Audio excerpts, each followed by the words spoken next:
Dear students, आज मैं आप लोगों को द्वादश पाठः अमृतम संस्कृतम क्लास 7th का जो विशेष रूप से हम कहते हैं कि संस्कृत अमर भाषा है। अमृतम का मतलब अमर भाषा है। उसी चैप्टर को मैं पढ़ाने जा रहा हूँ। वर्ड टू वर्ड मीनिंग आप लोग देखेंगे। इसका सरलार्थ भी बहुत अच्छे ढंग से मैं समझा देता हूँ ताकि अब एनुअल एग्जाम में बहुत काम आए। तो अमृतम संस्कृतम का अर्थ है कि जो संस्कृत भाषा है वह अमर भाषा है, ये कभी मरने वाली नहीं है। और सोचिए, हमारे देश पर कितने शासक ने शासन किया, कितने शासकों ने शासन किया। अब पहले यहाँ पर यूनानी आए, तुर्की आए, मुगल वंश आया, अंग्रेज आए, ये सारी अपनी अपनी भाषाओं को चलाते रहे। चलाने के बावजूद भी आज भी जितने शैक्षिक संस्थान हैं या जितने भी हमारे मेन संस्थाएं हैं, उस सबके जो चिन्ह हैं, एम्बलम जो है, वह क्या है? संस्कृत भाषा में ही है। उदाहरण के लिए बच्चों देखिए, आप लोग अभी एनसीईआरटी की बुक पढ़ते हैं। उस हर एक एनसीईआरटी बुक का जो चिन्ह देखेंगे, शुरू में ही जो चिन्ह बना हुआ है, उस पर क्या लिखा मिलेगा आपको? विद्यामृतम अश्नुते। जितने भी पैसे चलते हैं, जितने भी आप पैसे देखते हैं, उस सब पैसों पर क्या लिखा मिलता है? हर एक पैसे पर लिखा हुआ मिलेगा आपको सत्यमेव जयते, जो भारत सरकार, इंडिया गवर्नमेंट के अशोक चिन्ह के रूप में, अशोक चिन्ह से लिया गया ये सत्यमेव जयते। अब सत्यमेव जयते जो लिया गया हर एक पैसे पर है, तो ये तो पैसे तो आपके पॉकेट में भी है, हर एक के पॉकेट में रहता है। तो संस्कृत तो आपके पॉकेट में भी दौड़ रही है, संस्कृत भाषा। तो किसके साथ नहीं है? संस्कृत मरी कहाँ है? पैसे जब खत्म हो जाएंगे, ये चिन्ह खत्म हो जाएंगे, तब हम मानेंगे कि संस्कृत भाषा खत्म हुई। लेकिन हमारे जितने भी आदि ग्रंथ हैं, जैसे ऋग्वेद है हमारा सबसे प्राचीन, हम ऋग्वेद को मानते हैं, जिसमें से 1580 ऋचाएं हैं। मंत्र को ऋचा भी बोलते हैं वेद में। तो इन सारे जो हम तीन वेद, तो तीन ही थे, वेद त्रयी कहा जाता था। बाद में एक वेद अथर्ववेद को जोड़ दिया गया, तो इस तरह से हम 4 वेद मान लेते हैं। ये अमृत कैसे है, अमर भाषा कैसे है संस्कृत, उसी के बारे में ये चैप्टर पढ़ना है। हम ज्यादा विस्तृत रूप में नहीं जाएंगे, नहीं तो इसके बारे में मैं घंटों बोलते रहूं, उससे मतलब नहीं। आपको चैप्टर से मतलब है, लेकिन समझाने की दृष्टि से मैं जितना हो सके प्रयास कर रहा हूं कि आप अच्छे ढंग से इस चैप्टर को समझ सके, क्योंकि अब एनुअल एग्जाम आने वाला है और ये बहुत ही अपनी अहम भूमिका ये चैप्टर निभाता है। अब देखिए, इसके अर्थ समझते जाना है आपको। कह रहा है कि विश्वस्य उपलब्धासु भाषासु संस्कृत भाषा प्राचीनतमा भाषा अस्ति। कह रहा है कि विश्व की उपलब्ध भाषाओं में, यहाँ कह रहा है कि विश्व की उपलब्ध भाषाओं में संस्कृत जो भाषा है वह कैसी भाषा है? तो प्राचीनतमा भाषा। प्राचीनतमा नहीं, प्राचीनतमा स्त्रीलिंग। क्यों? क्योंकि भाषा यहाँ पर क्या है? स्त्रीलिंग है, इसलिए। तो जैसे इंग्लिश में पॉजिटिव, कंपैरेटिव और सुपरलेटिव डिग्री होता है, वैसे ही प्राचीनः, प्राचीनतरः, प्राचीनतमः होता है। तो प्राचीनतरः जब तुलना करनी होती है, प्राचीनतमः सबसे प्राचीन को प्राचीनतमः कहते हैं, लेकिन यहाँ पर भाषा स्त्रीलिंग है, इसलिए प्राचीनतमा शब्द का प्रयोग किया गया है। तो विश्व की उपलब्ध भाषाओं में संस्कृत भाषा प्राचीनतमा भाषा अस्ति। अब ये बच्चों पूछा जाता है कि इसमें एडजेक्टिव कौन है, विशेषण कौन है, भाषा का विशेषण क्या दिया हुआ है? तो यहाँ पर देखिए प्राचीनतमा है, ठीक है। और इसमें क्रिया कौन सी है? तो अस्ति है। यहाँ पर यही पूछा जाता है कि इस वाक्य में, ठीक है, अस्मिन वाक्य का क्रिया, तो अस्ति, ठीक है।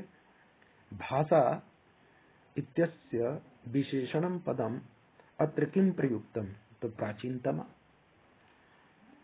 इसी तरह से भाष्यम, भाष्यम का संधि विच्छेद है। भाष्यम का अर्थ यहाँ पर है भाषा प्लस इयम।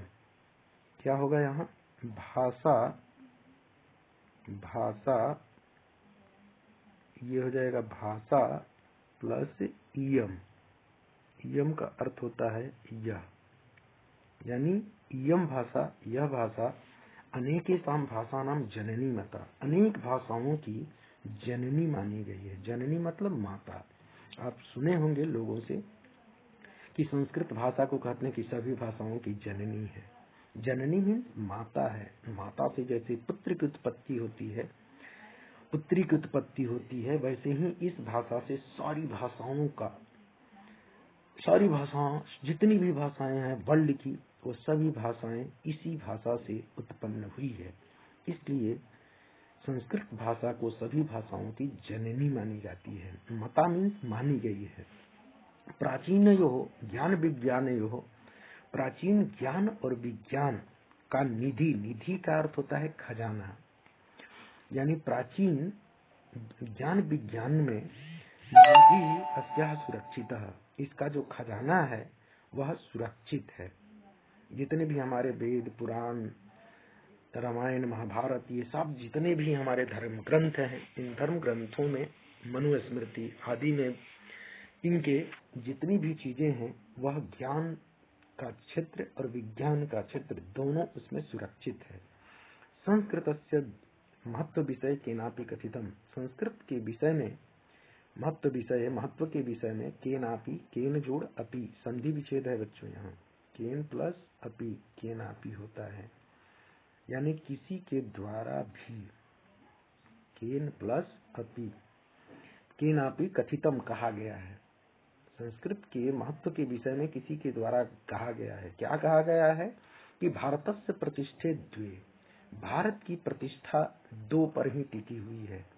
किस किस पर? तो संस्कृतम, पहला है संस्कृतम, दूसरा है संस्कृति ही तथा, यानी संस्कृत और संस्कृति पर, हमारा कल्चर एंड संस्कृत दो ही पर हमारा भारत की प्रतिष्ठा है। अगर हम भारत पर गर्व करते हैं तो हम दो के लिए जाने जाते हैं, एक तो यहाँ का संस्कृत है और दूसरा है संस्कृति। तो हम कैसे कह सकते हैं कि संस्कृत भाषा मरी हुई है? मरी हुई है मतलब हमारा देश मरा हुआ है। क्यों? क्योंकि जिस पर हम गर्व करते हैं, संस्कृत और संस्कृति पर, ये दोनों चीज हमारे संस्कृत भाषा में ही है, कल्चर में ही है। तो इसलिए इस भाषा को हम कभी मरी हुई भाषा नहीं मानेंगे, अमृतम, अमर भाषा मानेंगे। ये मरने वाली कभी है ही नहीं।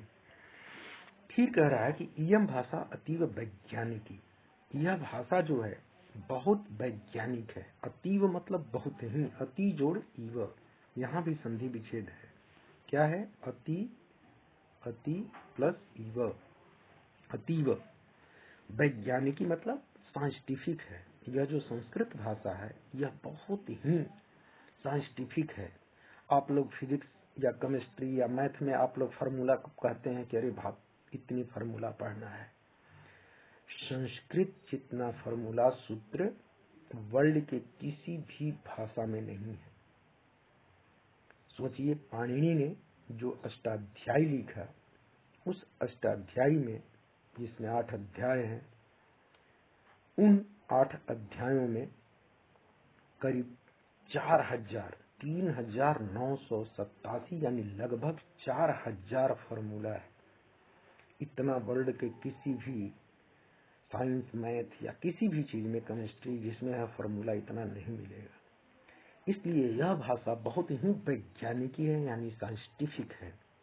इसका उच्चारण स्थान, इसकी प्रयोग, इसकी बोलने की क्षमता, जो लोग इस भाषा को आसानी से बोल सकते हैं वो वर्ल्ड के किसी भी भाषा को बोल सकते हैं, क्योंकि यह भाषा, संस्कृत भाषा, आपकी जिह्वा का यानी जीभ का एक्सरसाइज करा देता है।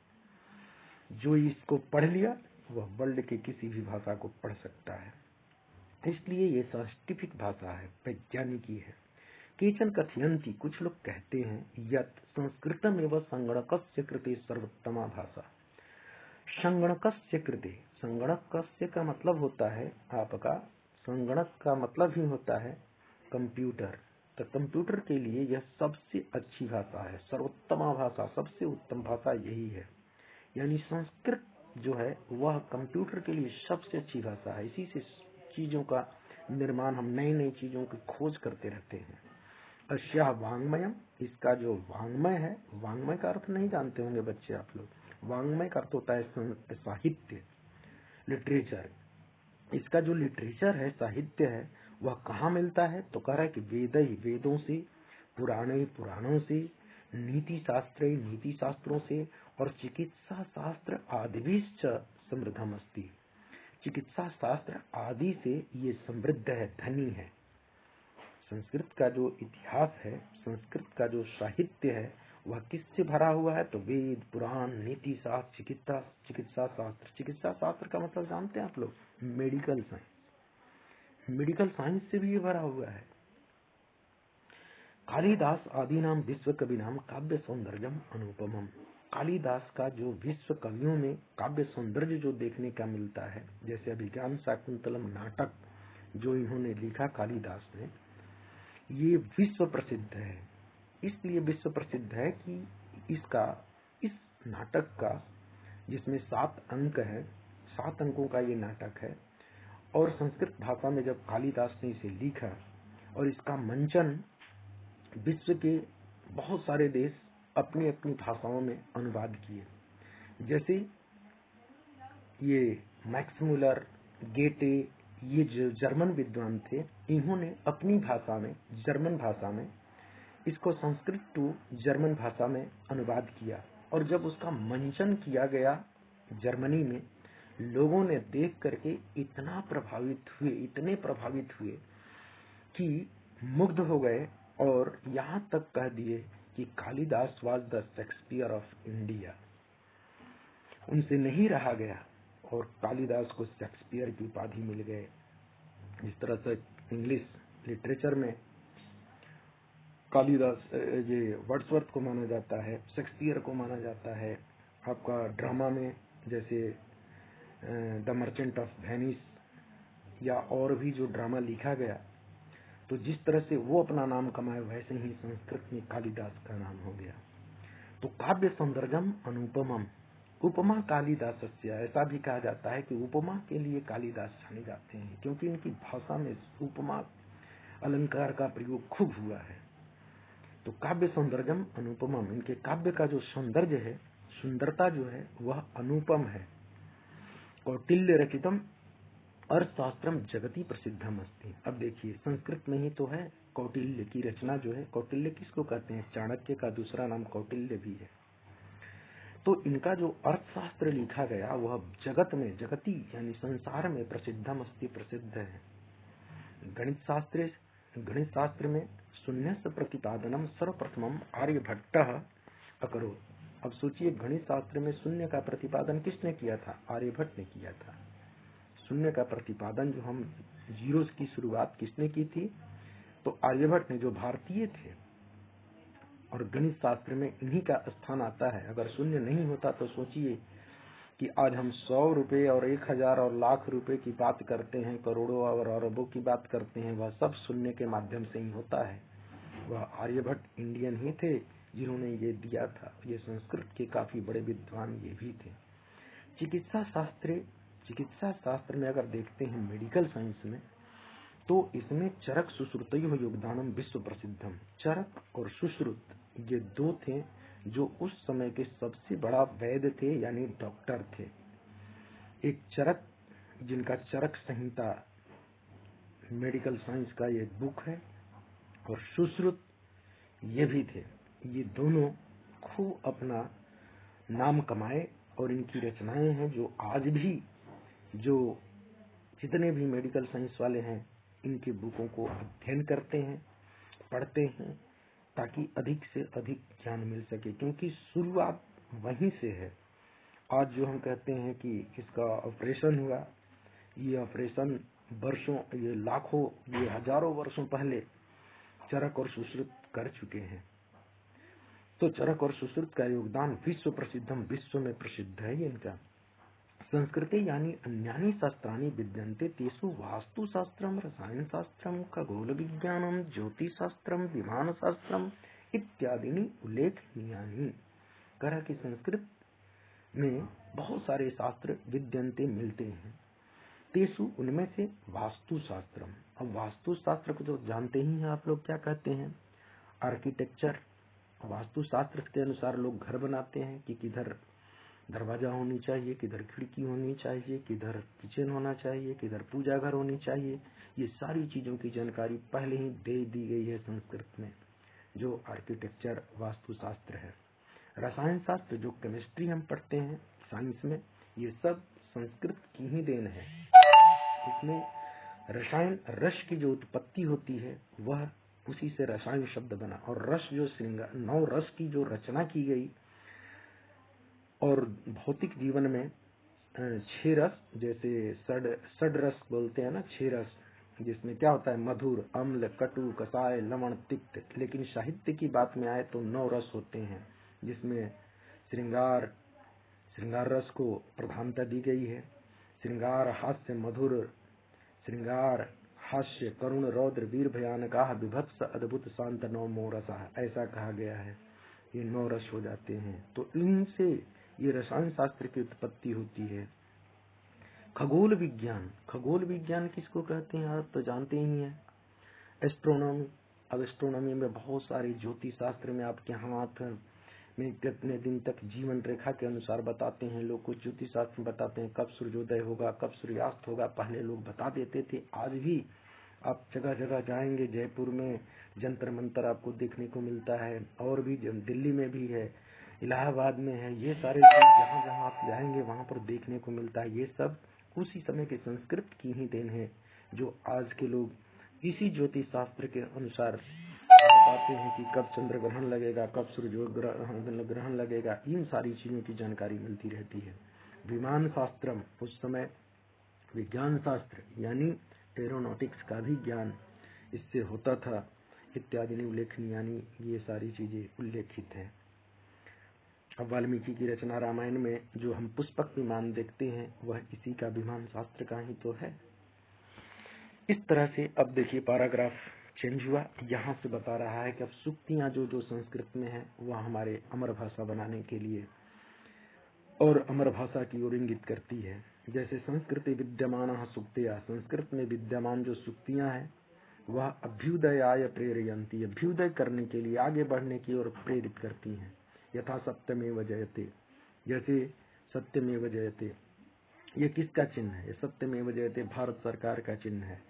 ये कहाँ से लिया गया? अशोक चिन्ह से लिया गया। अशोक स्तंभ जो है आपको वाराणसी में है, और वहीं से ये इस चिन्ह को लिया गया, सत्यमेव जयते। जो हर एक पैसे पर, जो भी भारतीय प्रशासन का जो भी चीज है उस सब पर इसका चिन्ह लगा रहता है।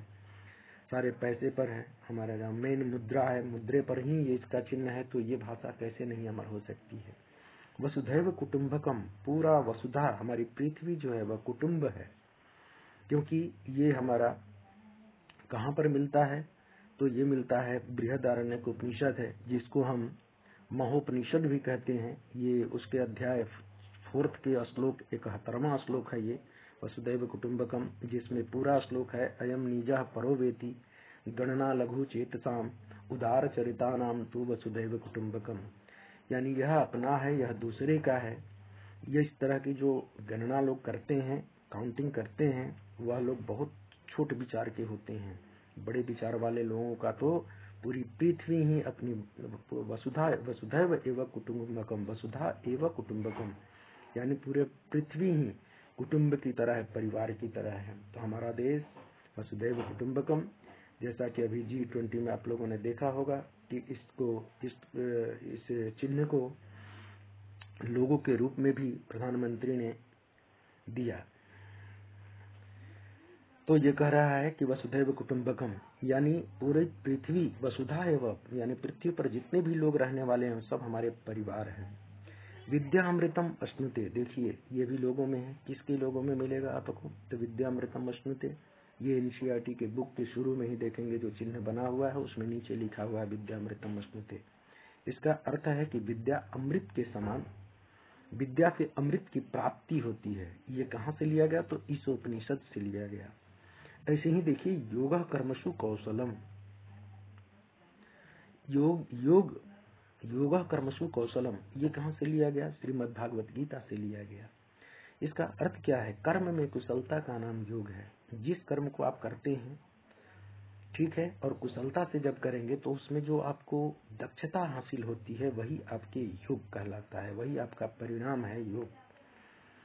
तो यहाँ पर जो चिन्ह देख रहे हैं ये भारत का, जिसमें से 4 सिर होते हैं, 3 सिर सामने दिखाई देते हैं और इनके नीचे जो यहाँ पर दिखाई दे रहा है नीचे ये चक्र, इस चक्र के नीचे लिखा हुआ है सत्यमेव जयते।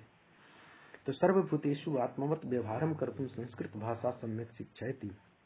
संस्कृत भाषा सर्वभूतेषु, सर्वभूत का मतलब ये मत समझिएगा कि घोष्ट है, राक्षस दैत्य भूत, ऐसा नहीं। भूत का मतलब यहाँ प्राणी से है। सर्वभूतेषु यानी सभी प्राणियों में। सभी प्राणियों में क्या है? तो आत्मवत् व्यवहारम, अपने जैसा व्यवहार कर्तुम, अपने जैसा व्यवहार करना चाहिए। ये नहीं, क्योंकि सभी प्राणियों में जीव है तो सभी प्राणियों को अपनी तरह समझना चाहिए कि जितना हमको कष्ट होगा उतना ही दूसरे प्राणी को भी कष्ट होगा, तो किसी भी प्राणी को कष्ट न दे, ये हमारे साथ ध्यान रखें। ये संस्कृत भाषा ही शिक्षा देती है। सर्वभूतेषु आत्मवत् व्यवहारम कर्तुम संस्कृत भाषा सम्यक शिक्षयति। सभी प्राणियों में अपने जैसा व्यवहार करना चाहिए, यह शिक्षा, ठीक है, संस्कृत भाषा सम्यक शिक्षयति, संस्कृत भाषा अच्छे रूप से शिक्षा देती है। फिर पैराग्राफ चेंज है। केचन कथयन्ति, कुछ लोग कहते हैं, यह संस्कृत भाषायाम केवलम धार्मिक साहित्यम वर्तते। कुछ लोग यही समझते हैं कि संस्कृत जो भाषा है ना, केवल धर्म की भाषा है, यानी पूजा पाठ कराने की ही भाषा है। नहीं, ये तो लैंग्वेज है। जैसे इंग्लिश में बात करते हैं, हिंदी में बात करते हैं, जैसे संस्कृत में भी हम बात करते हैं, इसलिए ये लैंग्वेज भी है। ये मत बोलिए कि सिर्फ पूजा पाठ कराने की तो है ही, धार्मिक तो है ही, रिलीजियस है, लेकिन साथ साथ में it is also a language. ऐसा धारणा समीचीना नास्ति, यह जो धारणा है समीचीना नास्ति, यह धारणा ठीक नहीं है। जो लोग ये समझते हैं कि धार्मिक साहित्य सिर्फ धर्म की चीजें बताता है। संस्कृत ग्रंथेषु, संस्कृत ग्रंथों में मानव जीवनाय विविधा विषया समाविष्टा सन्ति। कह रहा कि संस्कृत ग्रंथों में मानव जीवन के विभिन्न प्रकार के विषय समाहित हैं। महापुरुषाणाम मति, जैसे महान पुरुषों के विचार, उत्तम जनानाम धृति, यानी उत्तम लोगों का धैर्य, सामान्य जनानाम जीवन पद्धति, सामान्य लोगों की जीवन पद्धतियां च वर्णिता सन्ति, ये सारी चीजें इसमें वर्णित है। अतः अस्माभि, इसलिए हमें संस्कृतम अवश्यमेव पठनीय, इसलिए हमें संस्कृत अवश्य पढ़ना चाहिए। तेन मनुष्यस्य समाजस्य च परिष्कारः भवेत्, जिससे मनुष्य और समाज का क्या हो जाए? परिष्कार हो जाए, सुधार हो जाए। ठीक है, तो उक्तम च कहा भी गया है। क्या कहा गया है? कि अमृतम संस्कृतम मित्र, हे मित्र, ये संस्कृत जो है वह अमर भाषा है। क्यों? क्योंकि सरसम सरलम वचः, इसकी जो वाणी जो है, वाणी जो है वह कैसा है? रस से भरी हुई है, सरस है और सरल भी है। सरल मतलब सिंपल भी है। ठीक है, भाषाओं में महनीयम, भाषाओं में ये महत्वपूर्ण है। यत ज्ञान विज्ञान पोषकम, जो ज्ञान और विज्ञान दोनों का पोषक है। पोषक मतलब संतुष्टि देने वाला है। तो इसलिए संस्कृत भाषा सबसे ज्यादा महत्वपूर्ण है और ये अमर भाषा है। बच्चों, इस वीडियो को देख करके आप बिल्कुल इसका अर्थ समझ जाएंगे, और अगर आप समझ गए तो इसे जरूर लाइक कीजिए और सब्सक्राइब कीजिए। इसके बाद इसके क्वेश्चन आंसर को भी मैं डाल दूंगा, ताकि आप इसका आंसर भी आराम से अपनी कॉपी में कर सकें और एनुअल परीक्षा में अच्छे मार्क्स ला सकें। थैंक यू, धन्यवाद।